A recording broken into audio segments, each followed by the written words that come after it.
Idea start करेंगे। ये video इस चैप्टर का इंट्रोडक्शन वीडियो है। तो इस वीडियो के अंदर हम बेसिक जितने भी इसके अंदर इंपॉर्टेंट टॉपिक्स और पॉइंट्स हैं उन सबको डिस्कस करेंगे। तो पहला जो टॉपिक है वो है पॉइंट। पॉइंट क्या होता है? देखिए, कहीं भी आप एक डॉट लगा दीजिए, इसे हम पॉइंट बोलते हैं। न इसकी कोई लेंथ होती है, न इसकी कोई ब्रेड्थ होती है, और इसका नाम इस तरह से लिखते हैं। जैसे यहाँ पॉइंट, मैंने ये पी लिख दिया, तो इसे हम लिखेंगे पॉइंट पी। या यहाँ पॉइंट, इसका नाम मैंने ए रख दिया, तो इसे हम पॉइंट ए लिखेंगे। तो ये सिंपली पॉइंट होता है। इसके बाद नेक्स्ट चीज है लाइन सेगमेंट। जब दो पॉइंट्स को बिल्कुल स्ट्रेट सीधी लाइन से इस तरह से जोड़ दिया जाता है तो एक सीधी लाइन बनती है जिसका स्टार्टिंग पॉइंट हमें पता होता है, एंड पॉइंट हमें पता होता है। जैसे इसका पॉइंट का नाम ए रख दिया और इसका नाम बी रख दिया, इनको जोड़ दिया तो ये लाइन सेगमेंट हो गई है। और इसका नाम इस तरह से लिखते हैं जैसे ए बी, और इसके ऊपर ये लाइन सेगमेंट बना देते हैं। तो दो पॉइंट को जोड़ के बन जाती है लाइन सेगमेंट। इसकी एक डेफिनेट लेंथ होती है, लेट्स सपोज जैसे कि ये 4 सेंटीमीटर है। सिंपली लाइन सेगमेंट ये होती है। तीसरा है लाइन। लाइन और लाइन सेगमेंट में डिफरेंस क्या है? देखिए, लाइन होती है एक अनलिमिटेड, यानी वो कहीं खत्म नहीं होती है, दोनों तरफ इसमें एरो होता है, यानी ये इधर भी एक्सटेंड हो सकती है और इधर भी एक्सटेंड हो सकती है। इसका भी नाम लिखने के लिए इस पे हम कहीं दो पॉइंट्स लिख देते हैं। लेट्स सपोज जैसे कि ये मैंने P लिख दिया और ये Q लिख दिया, तो P और Q एक लाइन सेगमेंट है, सॉरी लाइन है ये। तो इसका नाम जब लिखेंगे तो इसके ऊपर हम ये बनाएंगे लाइन, तो दोनों तरफ ऐसे एरो लगाएंगे। तो ये फर्क होता है इनके अंदर। इसकी डेफिनेट लेंथ होती है लाइन सेगमेंट की, लाइन की कोई लिमिट नहीं होती, दोनों तरफ एरो होता है, यानी ये इधर भी एक्सटेंड हो सकती है, इधर भी हो सकती है। नेक्स्ट जो टॉपिक है वो है रे। रे का इनिशियल पॉइंट हमें पता होता है। रे यहां से निकलेगी और ये इधर को जाएगी, तो इधर एरो लग जाएगा, तो इसका नाम हुआ ए। और लेट्स सपोज यहां पे मैं बी लिख देता हूं, तो ये ए बी रे है। जब हम इसे लिखेंगे तो ऐसे लिखेंगे कि बी की तरफ एरो है ना, यानी ए बी रे है, तो ये इसका स्टार्टिंग पॉइंट है और यहां पे कहीं पे ये खत्म नहीं होगी। रे के एग्जांपल्स मैं बता दूं, जैसे सन है, अब सन में से यहां से निकल तो रही है रे, लेकिन खत्म कहां होगी, कोई लिमिट नहीं है। टॉर्च है, टॉर्च की लाइट होती है, लाइट यहां से निकलती है, निकलने का सोर्स तो पता है टॉर्च का, लेकिन वो लाइट जाके रुकेगी कहां, ये कोई पक्की बात नहीं है, पता है कहां से शुरू हो रही है। तो ये होती है रे। फिर है इसके अंदर इंटरसेक्टिंग लाइंस। इंटरसेक्टिंग लाइंस किन्हें बोलते हैं? देखिए, इंटरसेक्टिंग का मतलब होता है जो एक दूसरे को काट रही हो। जैसे ये मैंने एक लाइन बनाई और ये मैंने एक लाइन बनाई, ये दोनों लाइंस जो हैं इस पॉइंट के ऊपर यहां पे काट रही हैं। जिस पॉइंट पे ये काटती है उसे बोलते हैं इंटरसेक्टिंग पॉइंट। तो ये दो लाइन आपस में काट रही हैं, ऐसी लाइंस को हम इंटरसेक्टिंग लाइंस बोलते हैं। इसका उल्टा है पैरेलल लाइंस। पैरेलल लाइंस वो लाइंस होती हैं जो एक दूसरे को कभी नहीं काटती। जैसे आपने ट्रेन देखी होगी, ट्रेन की जो पटड़ी है उनमें जो दो लाइंस होती हैं पटरियां, इनके बीच में थ्रो आउट डिस्टेंस जो है सेम रहता है। ऐसी लाइंस जिनके बीच में थ्रो आउट डिस्टेंस सेम रहेगा, वो आगे आप कितना भी बढ़ा लीजिए उनको, वो कभी एक दूसरे को काटेंगी थोड़ी। तो ऐसी लाइंस को हम पैरेलल लाइंस बोलते हैं। इसके बाद नेक्स्ट जो टॉपिक है वो है कर्व्स। कर्व्स क्या होते हैं? आप फ्री हैंड कोई भी चीज बनाइए, लेट्स सपोज जैसे मैंने ये बना दिया, ये मैंने ऐसे बना दिया, या मैंने ऐसे बना दिया। जो आप फ्री हैंड कोई भी ऐसा रीजन बना देते हैं उसे हम कर्व्स बोलते हैं। अब कर्व में सिंपल कर्व क्या होता है वो समझिए। जब हम, जैसे मैं पेन को यूज कर रहा हूं और यहां से ऐसे ऐसे ऐसे ऐसे करके मैंने ये बना दिया, तो ये यहां से स्टार्ट हुआ और यहां खत्म हुआ, बीच में कहीं इंटरसेक्ट तो नहीं हुआ ना। जैसे ये 8 बना है, यहां से यहां ऐसे गए तो यहां पे ये टच हो गया, तो इसको हम सिंपल कर्व नहीं बोलेंगे। सिंपल कर्व उसको बोलते हैं जो आपस में कहीं पे ये लाइंस टकराएगी नहीं। ओपन कर्व क्या होता है? देखिए, जैसे ये कर्व दिख रहा है आपको, यहां से स्टार्ट हुआ, यहां खत्म हो गया, तो इसके अंदर यहां से घुसा जा सकता है। जब इसके अंदर घुसा जा सकता है तो ये ओपन कर्व है। क्लोज्ड कर्व किसे बोलेंगे? जो पूरा बंद हो जाता है, जैसे ऐसे स्टार्ट किया और यहाँ पे ये बंद हो गया, अब इसके अंदर एंटर तो नहीं कर सकते, तो ये क्लोज्ड कर्व होता है। तो सिंपल कर्व पता चला, ओपन कर्व और क्लोज्ड कर्व आपको पता चला। इसके बाद जो नेक्स्ट टॉपिक है वो है पोजीशन इन अ फिगर। कोई आपको figure they the, let's suppose ये दे दिया, ऐसा कोई फिगर दे दी। अब इसके अंदर 3 पोजीशन हो सकती है, या तो आप इसके अंदर खड़े हो सकते हो, या आप इसके बाहर खड़े हो सकते हो, या आप इसकी बाउंड्री पे खड़े हो सकते हो। इससे अलग तो कहीं नहीं जा सकते ना।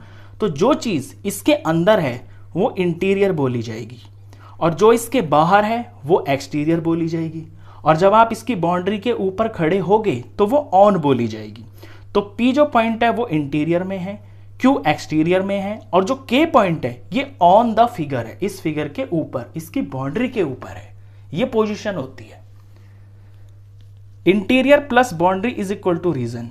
अब अंदर वाला जो पोर्शन है ये वाला, और जो इसकी बाउंड्री ने ये एरिया कवर कर रखा है, इन दोनों पार्ट को मिला के रीजन बोला जाता है। ये भी आप ध्यान रखना। नेक्स्ट जो टॉपिक है वो बहुत इंपॉर्टेंट है, पॉलीगन्स। पॉलीगन्स क्या होते हैं? पॉलीगन्स ऐसी क्लोज्ड फिगर्स होती हैं जो सिंपली लाइंस से बनती हैं, लाइन सेगमेंट से। जैसे ये लाइन, ये लाइन, ये लाइन, ये लाइन, और इसको मैंने बंद कर दिया। या मैं ट्राइंगल भी बनाता हूं तो ये भी एक पॉलीगन है।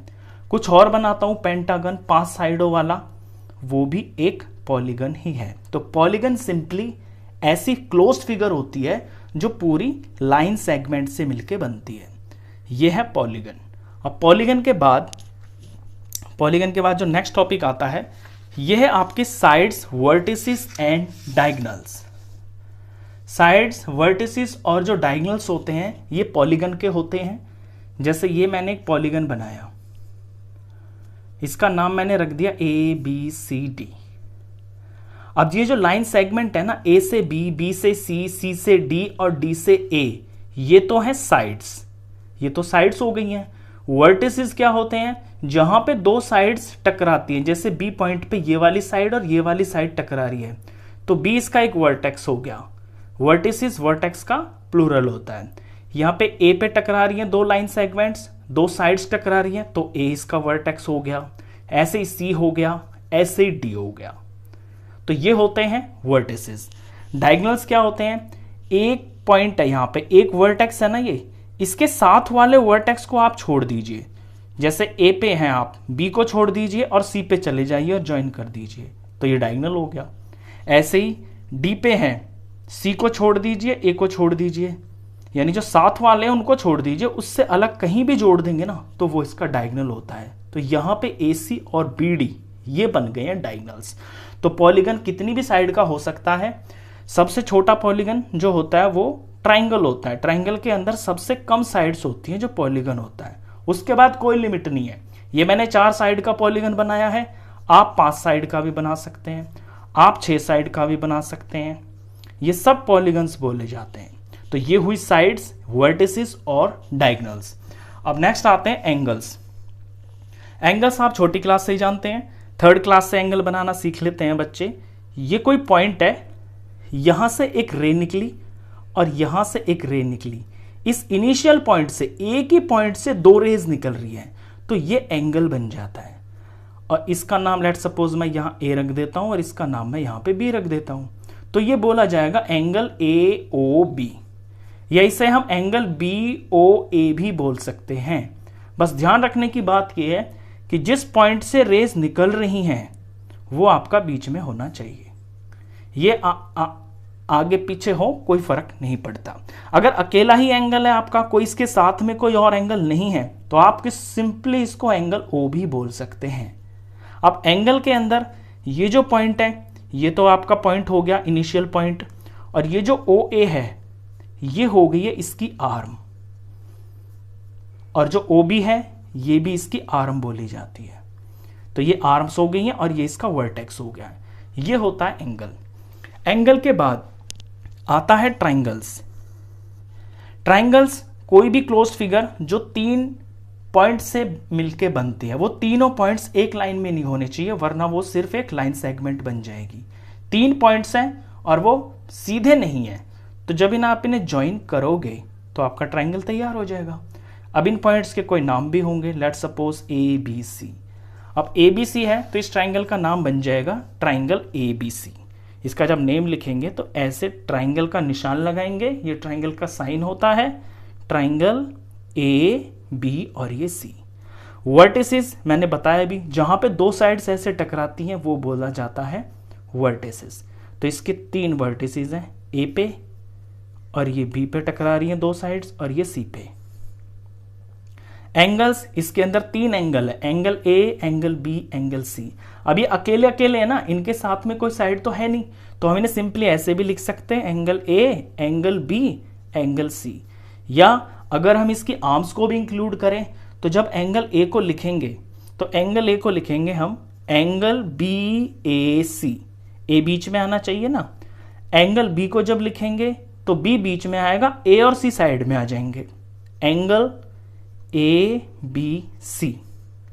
और जब एंगल सी को लिखेंगे तो फिर एंगल और सी बीच में आएगा और ए और बी साथ में साइड में आ जाएंगे। तो एंगल को लिखने का ये सही तरीका होता है। इसके बाद ट्राइंगल के बाद जो नेक्स्ट टॉपिक है वो है आपका क्वाड्रिलेटरल्स।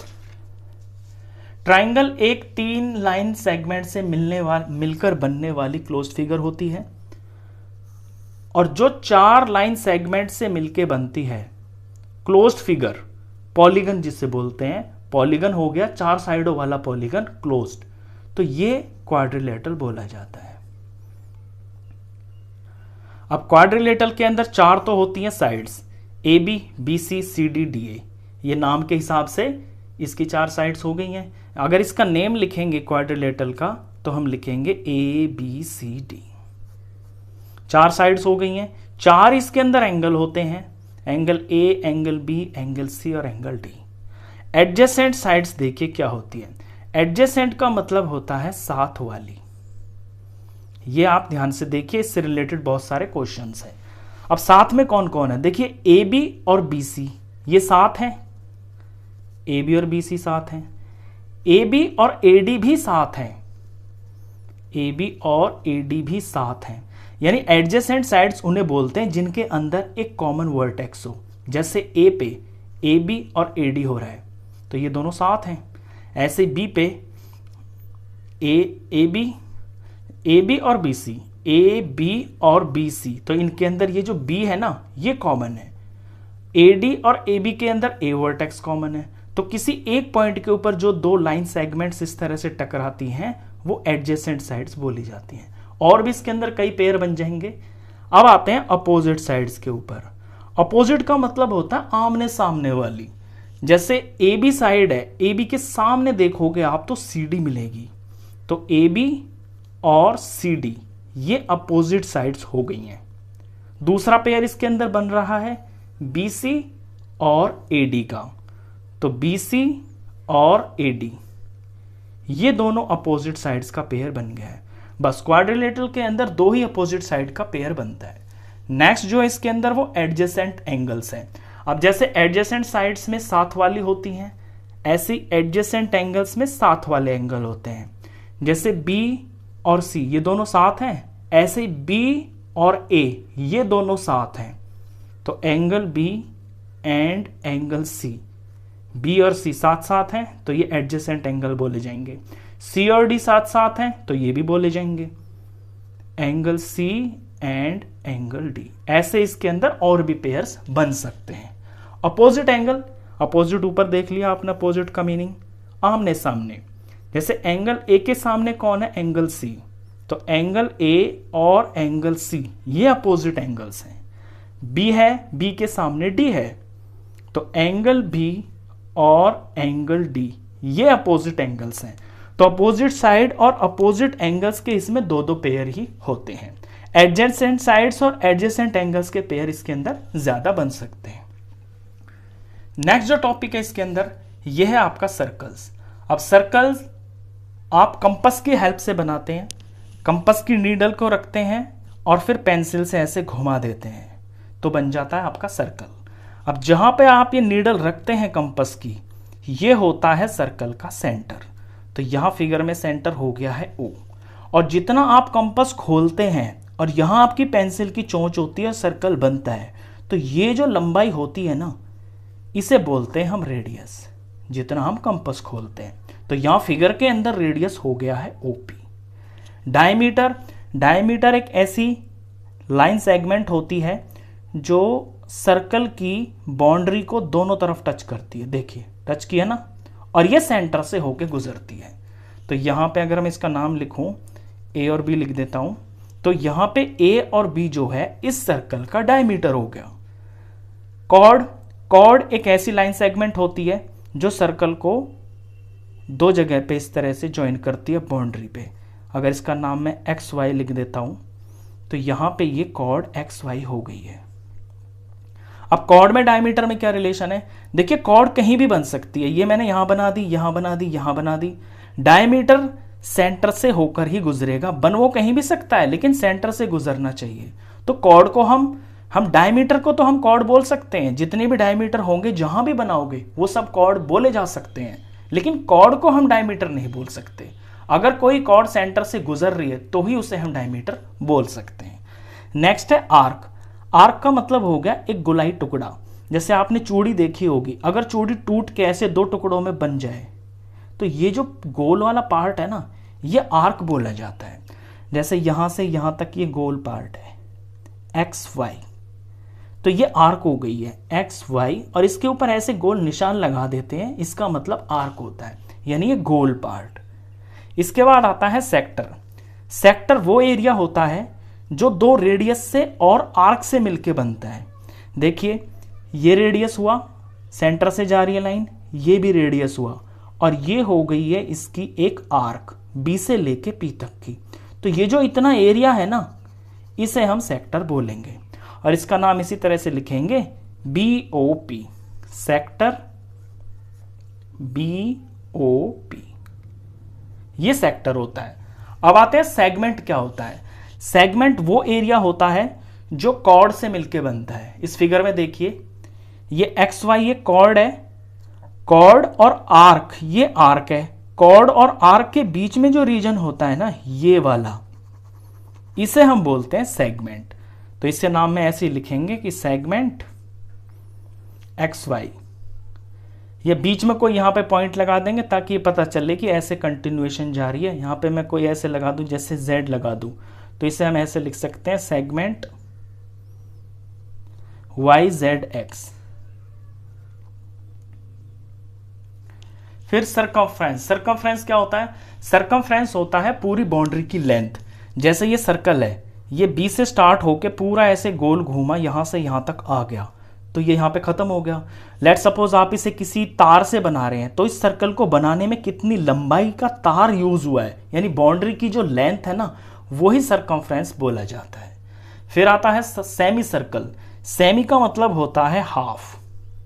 जब आप किसी सर्कल को बिल्कुल सेंटर से ऐसे काटते हैं डायमीटर के थ्रू, ये डायमीटर बन गया, तो जो डायमीटर होता है वो सर्कल को दो इक्वल पार्ट्स में डिवाइड कर देता है, बिल्कुल बराबर। तो ये हाफ सर्कल हो गया इतना, ऐसे ये वाला हाफ हो गया, तो ये बोला जाता है सेमी सर्कल। तो ये इस चैप्टर का लास्ट टॉपिक था। जितने भी पार्ट्स, जितने